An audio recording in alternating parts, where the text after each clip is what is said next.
Hello, welcome to Lean Six Leadership. My name is Martin Hickey, and I'm going to be your host.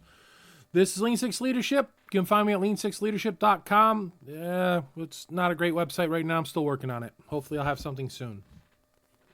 I discuss the ins and outs of quality engineering, management, program, project management, and how to apply it to your life. I'm a certified Six Sigma Master Black Belt and a recovering project management professional. I have been in manufacturing in one role or another for the last 20 plus years. Now, in this episode, we're going to talk about scope control. Scope control. You don't hear a lot about this. Nobody really talks about it, but it's kind of the number one killer of projects, among other things. And large organizations have a real problem with this. The reason why they have a real problem with this is because it's all about pleasing people. Pleasing people. Not maintaining standards. So that's kind of the key to it. So let's get into it. We're going to talk about establishing scope control, creep, what it is, kill it with fire. And then we'll talk about a nice little story. Okay? So, you got to establish your scope. When you're doing a project management deal, when you're doing your project charter, it's one of the first things you're doing. When you're researching the project, figuring out, am I going to do this? Can I do this? You're going to figure out the scope of the project. Okay, what the hell is scope? Very simple. Scope is the work that needs to get done, the actual work that's got to be done. Now, how do we establish this? First things first. If you're doing projects, or if you're doing lean project management project, whatever, you're using a charter. Any other time, you're using a contract. Kind of the same thing. The only difference is how binding the damn thing is. Now, one of the first tools you're going to use to establish your scope control in your charter or in your contract is something called a work breakdown structure. This is a very formal document, which is a brainstorming device. It's used like you get a group of people or even one person, whatever, to just throw all the thoughts out on how long it takes to do stuff and how much material it takes to do it with.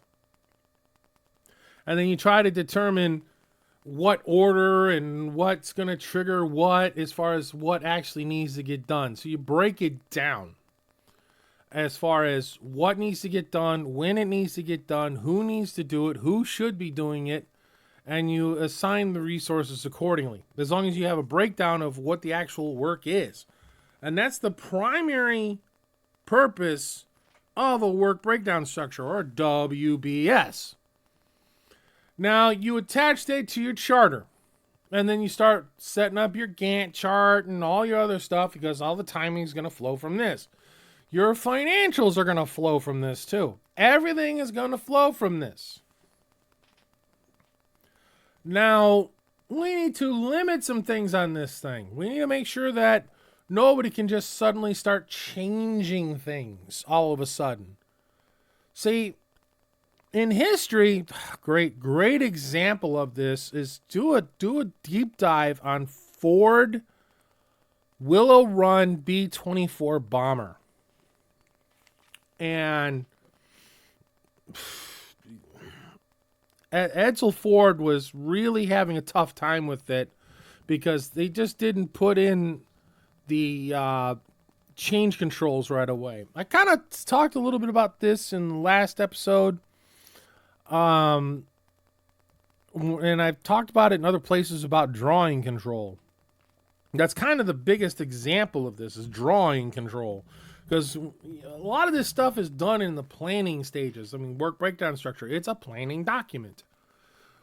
So you need to establish your limitations. Who can do what? When can they do it? Who can do it? When they can do it? And how to adjust, make changes in your in your work overall. That's your biggest controls on that. And the most important thing, whenever you're setting one of these up, get it tied to money fast. The sooner you can tie this to money, the better off you'll be. Because if you can get this is where the rubber meets the road, where profits and losses are concerned. Because at this point you've got an idea: labor cost, material cost, and then time. All of these things are tied together with this document. This is kind of the bedrock document for that. So that's why your limitations and your change control is so dire important where things are concerned. Because if you've got to make a change, if something comes up, then you need to make sure you have a mechanism in place to say, no. We're not doing it like that. We're not doing this. We're not doing that. We need desperately to have a talk here about what we should or shouldn't do in this. So that's why your change controls are extremely important at this point. And make sure that they are clearly established in charter, contract, whatever document you've got running the whole thing. I can't stress this enough. If you've got something on, have it written. I'm a little one-man shop here with what I'm doing. I find when I write my stuff down, what my goals are, what I'm going to, I hold to them. If I don't write them down, they don't get done. Because I don't have anything holding me accountable. So that's the way that works. Let's get into item 2 real quick. This might be a shorter one today. Customer requirement creep. The customer needs this. The customer wants that. Change this. Change that. Again, excellent example. Ford Willow Run. Because what was going on with them is every time the United States Army Air Corps had a bug up their rear end about doing something a little different, they needed to change what went on that B-24, which means drawing had to be changed, which means the assembly line had to be stopped in order to build that. When Ford said, no, we're locking the drawing here. You want a different plane, different drawing. We'll go to that one. So they, because it was constantly changing requirements. Another thing that brings on creep, no change controls. Oh, yeah, just let that happen. Oh, yeah, we can do that. Oh, that's no problem. Yeah, customer will like that. Let's add that to it. Next thing you know, you've got additional work being done. You're behind by 2 weeks and wondering why, and the customer's mad as hell. Oh, but you're getting all this extra stuff. I needed it 2 weeks ago. Not doing me any good sitting in your shop when I need it doing work on my floor. See, kind of an important thing. You see, with change controls, you can sit there and say, if we do this, it's going to take this much more time to get it done, customer. Do you want that? And the customer says, yeah, we can do that because then they can justify everything. And guess what? You're charging more because it's got to be paid for. Oh, we'll eat the cost on that. Really? Well, there are situations where that is kind of warranted. You kind of have to. However, in this case here, more often than not, no, get the customer to agree to pay for it. Make sure their resources are there.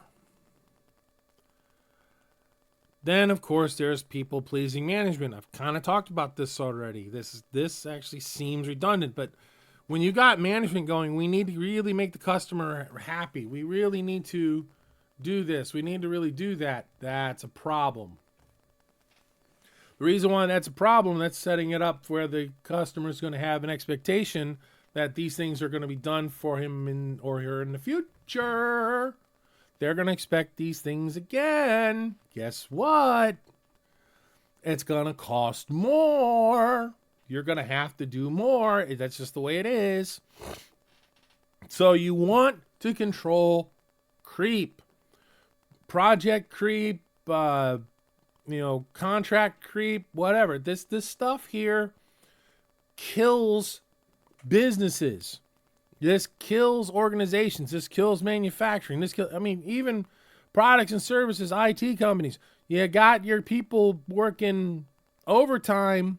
You're paying them overtime to fix problems. Well, not problems, but fix additional items that the customers are screaming for. Next thing you know, you're out of money because you spent all of it on overtime. Tell me where that's going to do you any good. So, overcompensating your customer, they're expecting more stuff, and then the next time you do it, you don't deliver. Guess what? They're not coming back to you. Oh, they gave us all this. I don't know why they're going out of business now. Yeah, things are... be very careful with that. Make sure everything's paid for. Yes, that's simple. That's how you have to think of anything where scope is concerned. Make sure everything is paid for. Matter of fact, what you do is you put an accountant in charge of this stuff. A hardcore accountant who is the stereotypical accountant, and this is what they watch. Watch how fast the stuff stays put together. So, these are things to look out for. Item 3. Man, we're going real quick today, aren't we? Kill it with fire. When you see these things, kill it with fire. A run-on project. Part of your scope control, have an end date. Or at least have dates where you have gates that review where you're at and are you where you need to be. Are we still doing something that is no longer a project but a day-to-day deal? If it's a day-to-day deal, hey, operations, get over here. This is yours. Get it out of my project. I don't need it anymore. Because if it's not benefiting just you for the project, and it's benefiting other people, no, I'm not paying for that anymore. Get that off my line item. Get that line item off my budget. Go. Because it's no longer a project. It's day-to-day activities. It needs to get off of my budget. Because at that point, if it's not benefiting just my project and it's benefiting the whole company, guess what? It needs to be a line item in operations, not a line item in my project. It doesn't need to be. It doesn't need its own block, its own WBS block. Not required.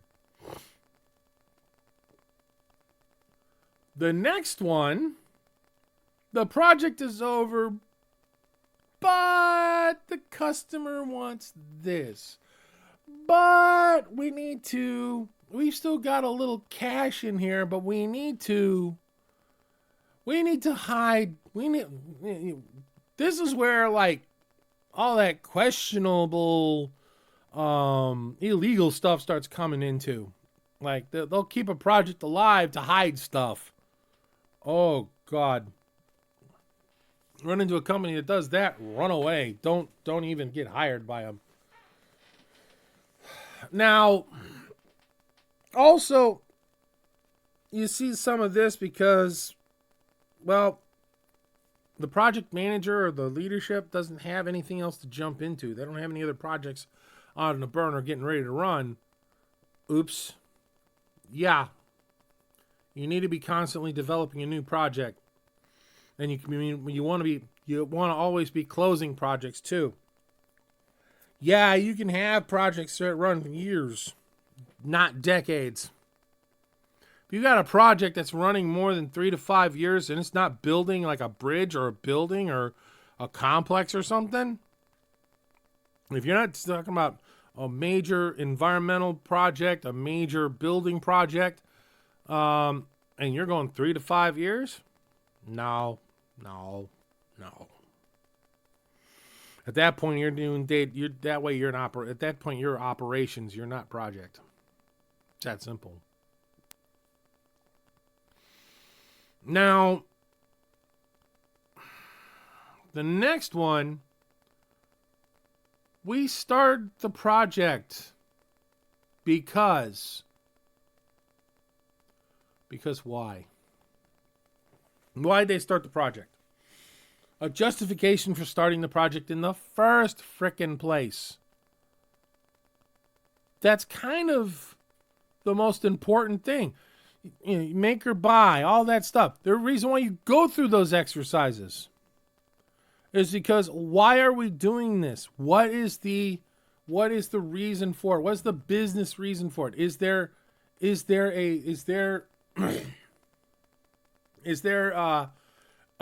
is this going to make us extra money? Is this going to bring us goodwill in the market? Is this going to open up some market share? Is this opening up a new product line? Is this going to give us an added service that our customers actually want? See, all of these things matter. You got to get into all those different reasons and make sure that they actually make sense.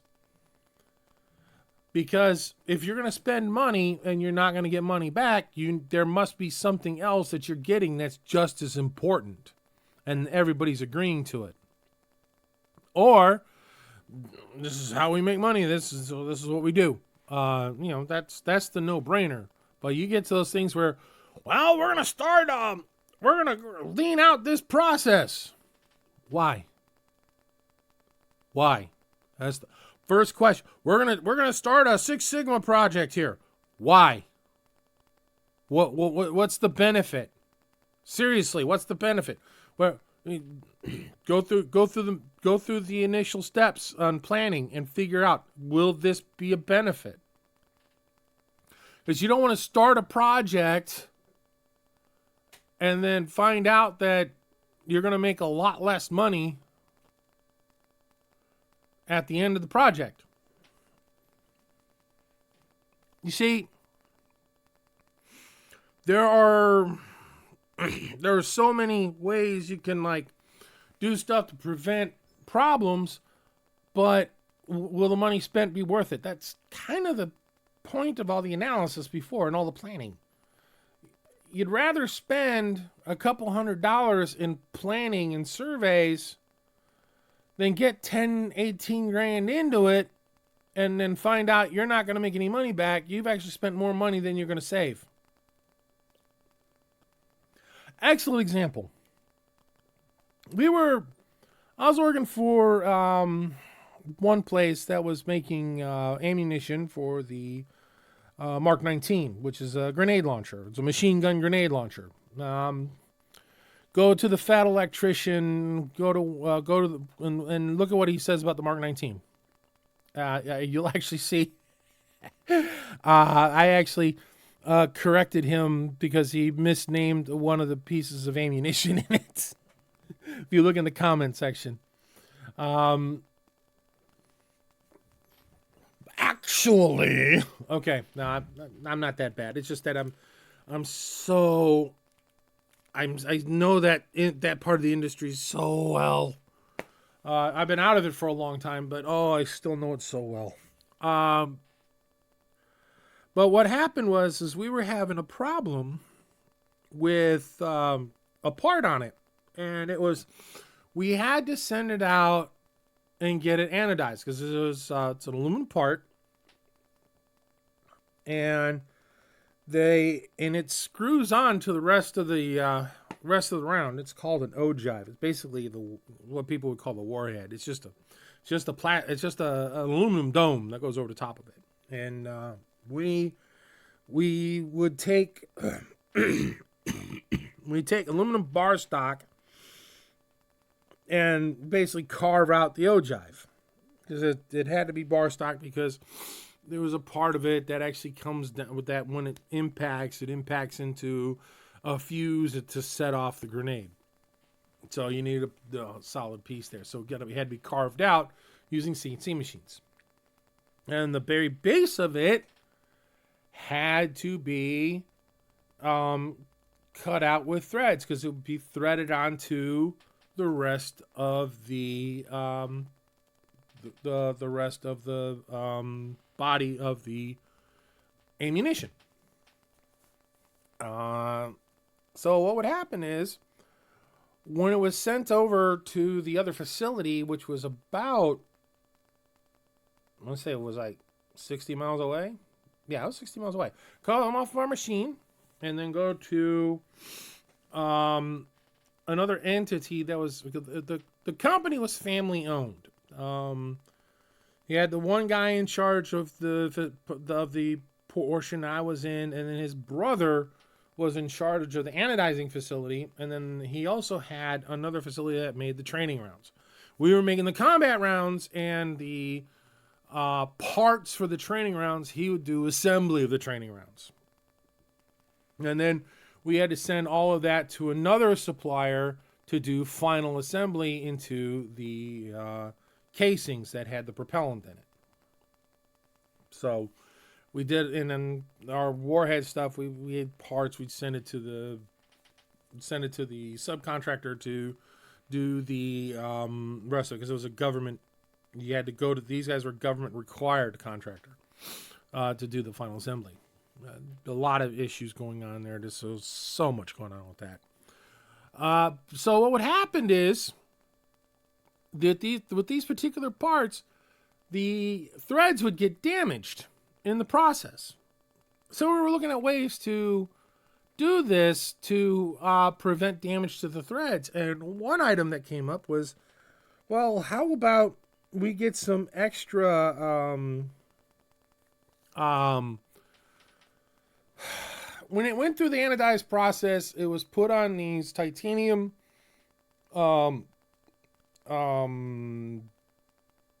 basically you put them on these titanium items, and they would dip them in the anodize, dip in the acid, dip in the anodize, and then come out and they'd be ready to go. So if we could limit the amount of times, because when they come off the CNC machine, we put them in a box, then they take them out of the box and then put them on the thing and then put them through the anodize. And then take them out and put them in more boxes. So there's a lot of handling going on there. Well, the problem is these titanium deals are like 15 grand a piece. And we would have needed like 30 of these things. Not gonna happen. The cost was not worth it. The juice was not worth the squeeze. That project ended fast. So we couldn't do it that way. We looked at other ways of dealing with it, but you know, the amount of failures was considered acceptable once we did all the pricing out of potential mitigations. Because it really wasn't that much. The government did have issues with it, but it was more the assembler having any real issues than really the government. But they would complain to the government that everything they wasn't coming. Well, at least they weren't dealing with the issues we were dealing with one of our subcontractors. We subcontracted one round completely to another contractor, and they were having an issue because how this particular round was put together. You take a 38 caliber pistol cartridge and put it in there, and that was coming from Smith & Wesson. Oh, I have a hard time with Smith & Wesson ammunition ever since then. Oh, I have a hard time with it. Because there was a issue with that. I might talk about that some other time. It was the critical characters control plan issue. It's all I don't want to get into it. But yeah, that's that's one of the black belt projects that couldn't, because it was dead at the beginning. And it was dead at the beginning because the one way to fix it would have cost too much. Well, be more careful. That doesn't work. because there are many reasons for those things. Because we're talking about threads. They're not very big, and it's aluminum, which is not very hard in the grand scheme of things. Bump around inside them boxes while transport. Guess what? You get dings and bends in the thing. You know, I mean, there's ways of fixing it on site and things like that, but they don't want to because they're trying to go fast and some of it's automated. So, you know, you're trying to make thousands in an hour. I mean, we're not talking about, you know, these things are not being made slowly. We're trying to make lots of these because at the time, we're talking about the early 2000s, all the way through about 2010, I think. I have to remember when I left there. But, well, actually, I was laid off. There were issues. And we were doing okay, but there were issues. But also, things were winding down. Surge was about done, all that kind of stuff. And Obama just got elected, and it's a whole different thing. Now, you see, there were, you know, so there were issues with that. Well, that was quick. Now we discussed that topic. Let me know some items you might want to hear about through my websites, lean6leadership.com. Like, share, subscribe on whatever platform you're on. 5 stars, please. Reviews, write them out. I do check for those things on all the platforms as best I can. I do have access to Spotify and Apple Podcasts because I do look in there. I do have something up on YouTube. Not much right now. I'm currently filming some others. I'm still working through that. I'm working through a lot of technical issues on that. Plus, I'm trying to get my own thing going here with my own little business going, which is another reason for the videos because I need to get something on my Etsy site too because I do have an Etsy site going. So like I said, like, share, subscribe, and so you can get updates. I know I haven't been updating frequently, but I'm changing that now. I'm getting more of this because I had issues. I had quadruple bypass. My kidney stopped working, so I had to get medically stable before I could really kick back into this full time, which I'm getting back into. It's taking longer than I want, but things are definitely working to my favor now. So, like I said, like, share, subscribe, follow, whatever it takes. I'm on LinkedIn. I'm on Twitter, Facebook. I've got the Lean 6 Leadership on Facebook. I should be posting more stuff there soon. So, please, feedback, need it. I'm starting to, I'm not going to run out of ideas here, but I'd rather hear what you guys want to hear, need to hear, and I can better get stuff back to you. Not that I need to, because I'll still put some stuff together and send it out. But if I have some ideas what you're looking for, it'll be a whole lot better. Thank you very much. Bye.